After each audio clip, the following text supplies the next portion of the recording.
It was Clara's 32nd birthday.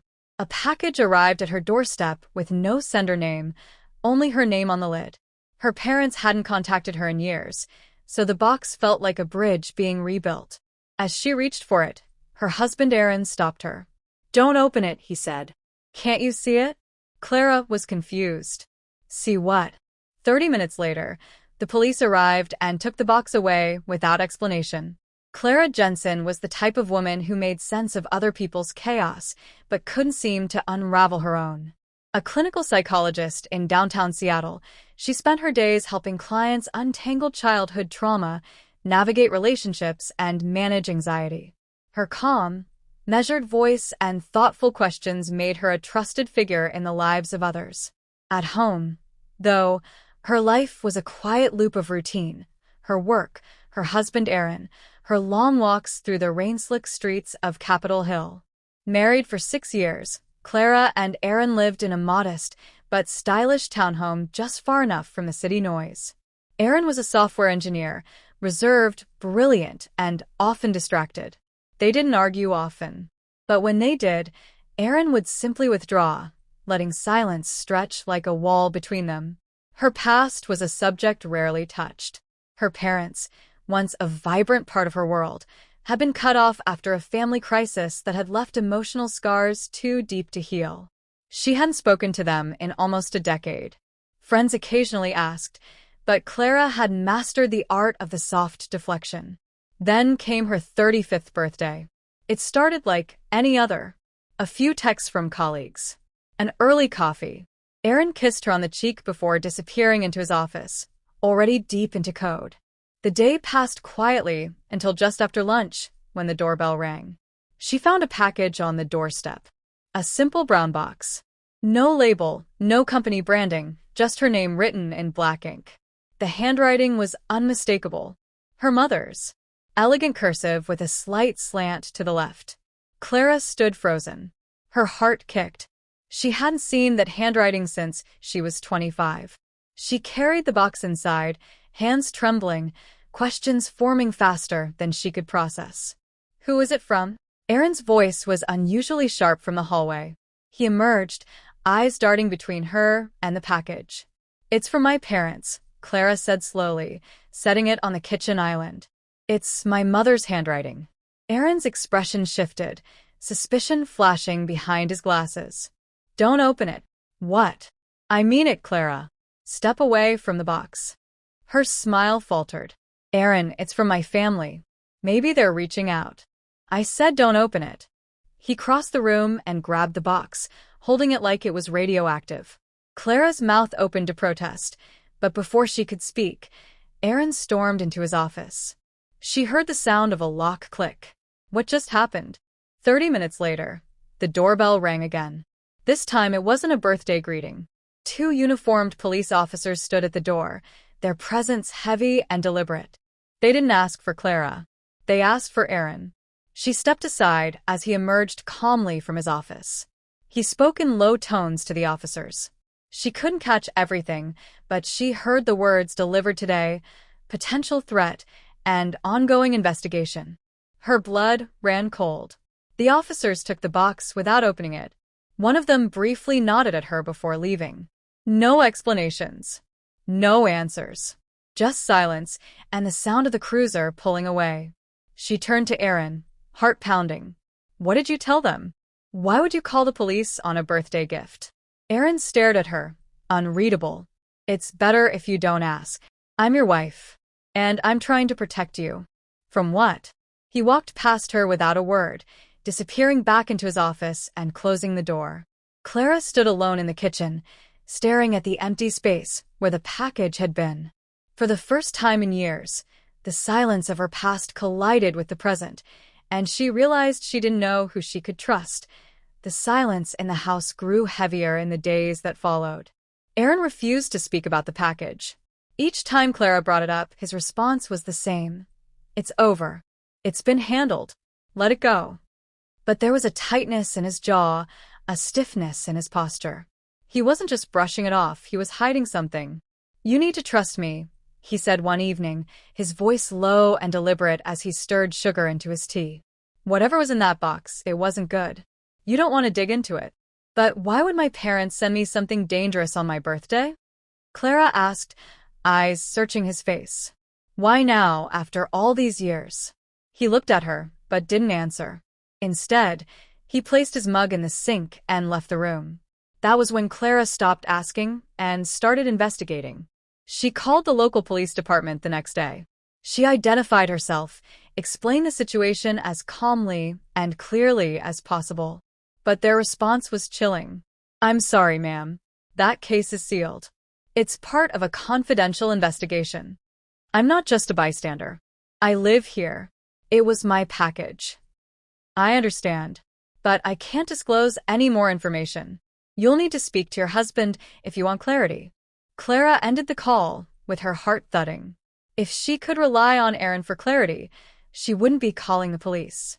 She stared at the beige walls of her home office, once her sanctuary, now a prison of unanswered questions. Her mind started reaching into the darker corners of her memory, places she hadn't dared visit in years. There was a time long ago when Clara had questioned everything, too. Back when she was 17, and the world around her suddenly stopped making sense. She had tried to tell people that something strange was happening in her home. Voices she couldn't explain, locked doors, missing hours. But no one listened. Her parents had her committed to a private psychiatric hospital for early psychosis. She stayed there for almost 8 months. Doctors labeled her as unstable. Her parents told relatives it was stress from school. But Clara remembered. She remembered the nurse who slipped her a note saying, "You're not crazy. You're just too close to the truth." She remembered waking up one night with bandages she couldn't explain. And she remembered the day she was released, her father hugging her in the hospital parking lot and whispering, "This is never to be spoken of again." For years, she had done as told. She built a life, earned her degree, created distance from that past. But now, all of it came rushing back. And Aaron's behavior, it wasn't just protective. It was calculated, controlled, as if he knew what was in the box, and feared what she might find out. Her hands trembled as she opened her old filing cabinet and pulled out a dusty notebook from college, her therapy journal. Page after page of inked-out pain. Cryptic symbols she used when she was too afraid to write plainly. Sketches of a room she could never fully remember. At the back of the journal, she found a photo she didn't recall saving, her mother and father standing in front of a red brick building, smiling, holding a clipboard. Behind them, the psychiatric hospital. She turned the photo over. There was a date, and beneath it, a message in the same handwriting from the birthday box. Time to finish what we started. Happy birthday, Clara.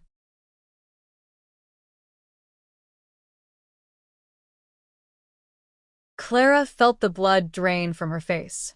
Whatever was inside that box wasn't just a gift. It was a warning, and maybe a clue. She wasn't going to let it go. She was going to find out what had been taken from her, and why. Clara hadn't spoken to Maya in years. Their friendship had faded after college. Clara pursued psychology. Maya dove into law. But today, she dialed Maya's number with a clarity she hadn't felt in weeks. Maya answered on the second ring. "Clara Jensen? Wow, it's been a while." "I need a favor," Clara said, voice steady. "And I wouldn't ask if it wasn't serious." They met that evening in a quiet corner of a small downtown cafe. Maya wore a tailored navy blazer and had the polished calm of someone used to navigating high-stakes legal work. Clara, on the other hand, looked pale and worn, anxiety pressed deep into the corners of her eyes. "I need a copy of a report," Clara said quietly, sliding a slip of paper across the table. "Filed by Aaron Jensen. The day the police came to my house." Maya raised an eyebrow. "He's your husband?" "Yes. But I think he's hiding something from me, something big. I don't trust him anymore." Maya hesitated, then nodded. "I'll see what I can do." 2 days later, Clara received an encrypted email with a password-protected attachment. Her stomach twisted as she typed in the password Maya had texted. Inside the report were 2 lines that changed everything. Evidence collected from subject's residence. One original birth certificate, issued 1988, Jensen, Clara Rose. One USB flash drive containing psychiatric documentation, year 2004 to 2005. Clara's heart pounded. She opened the files. There were scanned copies of intake reports, diagnostic forms, therapist notes, some familiar, some not. Many were signed by doctors she vaguely remembered. But what jolted her upright was a single intake summary, written by a Dr. Harrison Jensen, her husband's father. She read the document 3 times. It described a teenage girl presenting classic symptoms of trauma-induced psychosis, featuring paranoid delusions and fabricated abuse claims involving a non-family adult. But Clara hadn't accused a stranger. She had accused him, and they had called it delusion. Her pulse roared in her ears. The report detailed how the patient fixates on a fictional narrative involving a trusted male family acquaintance, a clear effort to blur any specific name. Her medical treatment plan had been structured around reconditioning and behavioral correction. Clara remembered being sedated frequently, having memory lapses. She had thought it was standard care. Now, she saw it for what it really was: suppression. Clara dug further. Records showed Aaron had interned at that very facility during the time she was institutionalized. There was a staff photo from the year she'd been admitted. Aaron stood in the back row, barely 21, wearing the same slanted smile he still wore today. He had seen her. He had known who she was. He had heard her story, and still married her. The realization felt like a fracture spreading through her skull. Their entire relationship, their marriage, the life they'd built together, it had been shaped around a lie. Not one of omission, but of strategy. A cover-up designed to keep her quiet, to keep the past buried. But the package, someone didn't want it buried anymore. And if Aaron had called the police to get it taken away, it meant someone had gone around him. Someone wanted her to remember. Clara stood in front of the mirror, clutching the printed report. She no longer recognized the woman staring back. This wasn't about healing anymore. It was about truth, justice, revenge. She made a plan. She would reopen her own case, not through the broken legal system that had once silenced her, but on her terms. She'd start with public records, gather evidence, track down staff from the clinic, find anyone who could verify her story. If Aaron had built his life on secrets, then Clara was going to destroy it with the truth. Clara no longer flinched at the sound of her own printer. Page after page emerged like pieces of a puzzle she'd spent a lifetime trying to solve: psychiatric records, scanned letters, internal clinic memos, even redacted invoices sent to her parents during her institutionalization. She sorted them with clinical precision, labeling each by date and source. Her home office, once a haven for her clients' traumas, was now the war room for her own. She wasn't alone in this anymore. With Maya's help, she secured a litigation attorney specializing in medical abuse cases.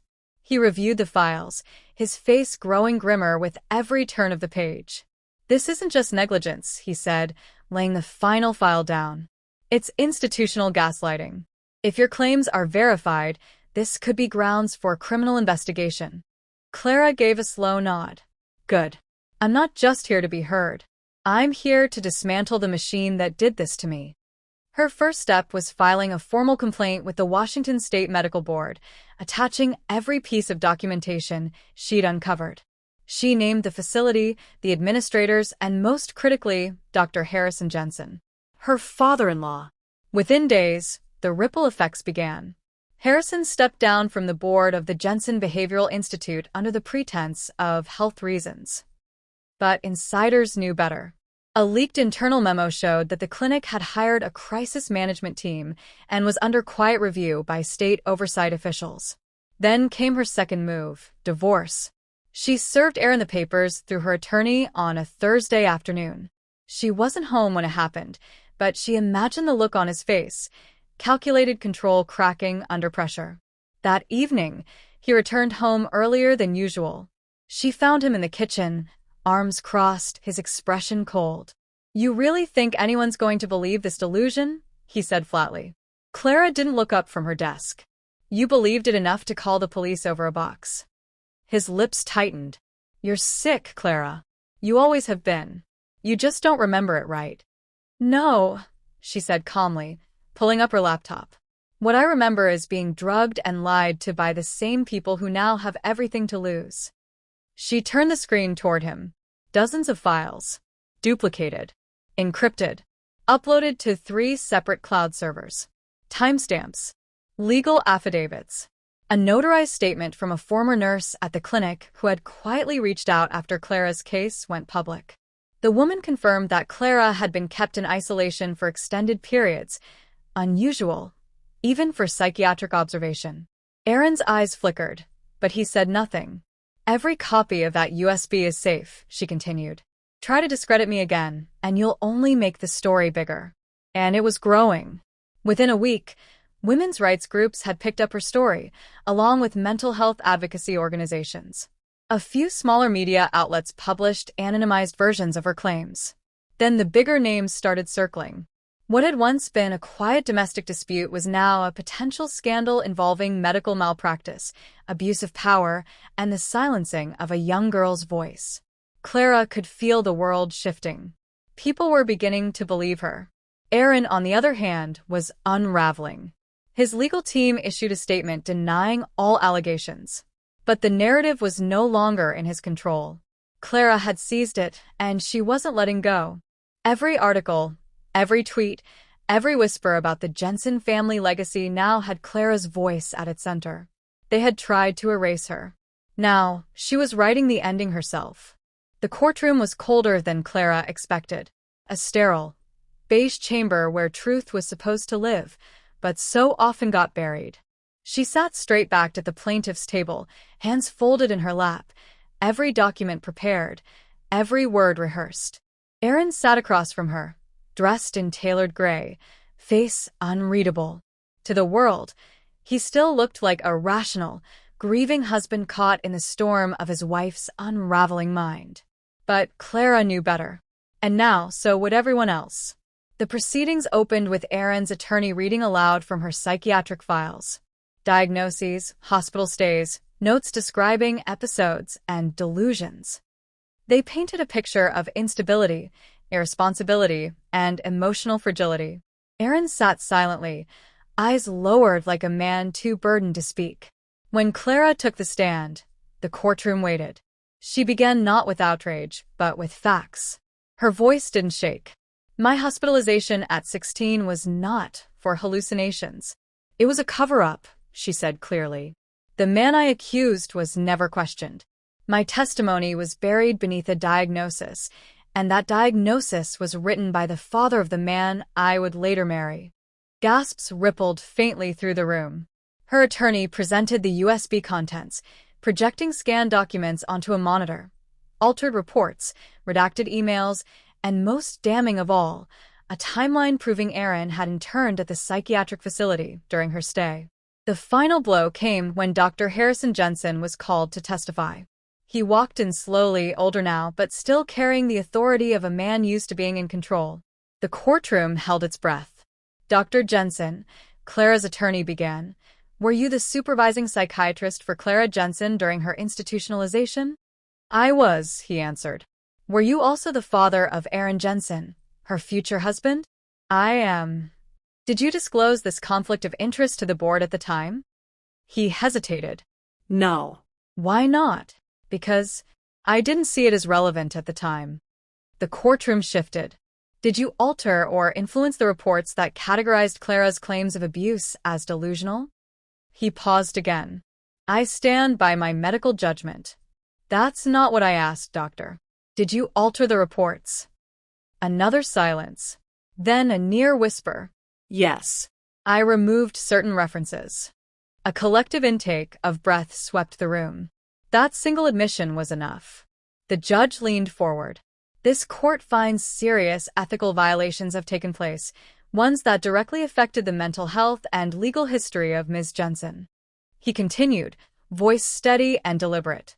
The court orders a restraining order against Aaron Jensen and Dr. Harrison Jensen, effective immediately. Additionally, Ms. Jensen's psychiatric history is to be reviewed and reevaluated by an independent panel of licensed professionals. Any records found to be manipulated will be expunged. Aaron said nothing. He didn't object. He didn't even look at her. He knew it was over. By the time the divorce decree was finalized, Clara had already begun packing. She wasn't just walking away from a marriage. She was stepping out of a shadow that had followed her since adolescence. Outside the courthouse, the air smelled like rain. She inhaled deeply, the crispness sharp and clean.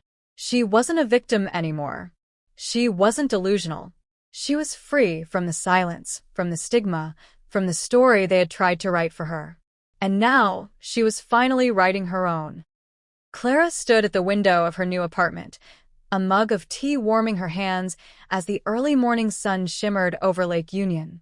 The water below was still, broken only by the occasional passing kayak. It was quiet here, peaceful in a way she'd never known. For the first time in years, she didn't feel watched, or managed, or doubted. She had downsized her life, left behind the townhome, the silence-filled dinners, the lies that threaded through her marriage. In its place, she built something entirely her own. A foundation. Truthwell. Its mission was simple, yet radical. To help women reclaim their medical narratives, to challenge misdiagnosis, uncover manipulated psychiatric histories, and seek justice in a system that too often erased their voices. The idea had come to Clara the same week her reevaluation report arrived.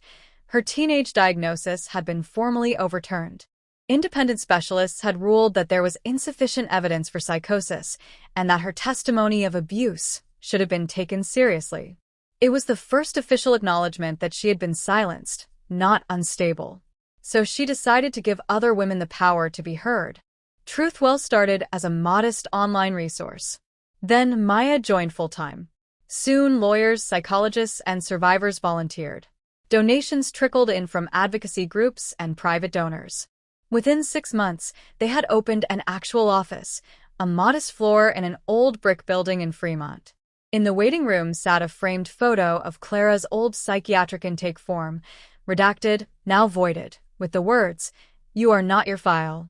In her private office, next to a soft gray couch and shelves filled with casebooks, sat the original USB stick, encased in glass.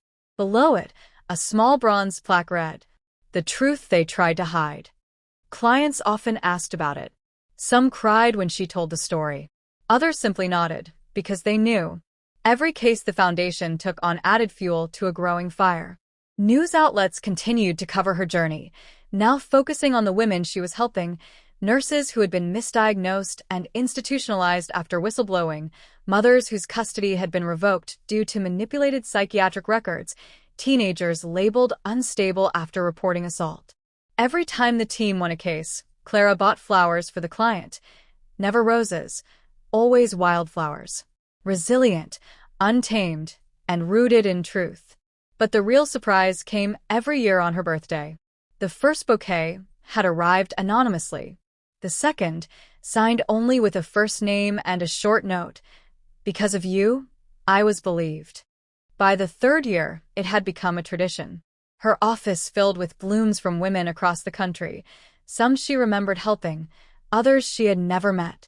The lobby would overflow with handwritten notes, small tokens, and quiet gratitude. She no longer dreaded the day. She celebrated it. And as for Aaron and his father, they had faded into the margins. The clinic rebranded, stripped itself of the Jensen name, and quietly settled multiple internal complaints. Neither man held any position of public trust again. Clara didn't need revenge. She had built something stronger than justice, a legacy. Sometimes, in her quiet moments, she would reread the letter that nurse had once slipped her so long ago in the institution. "You're not crazy. You're just too close to the truth." It took her half a lifetime to prove it.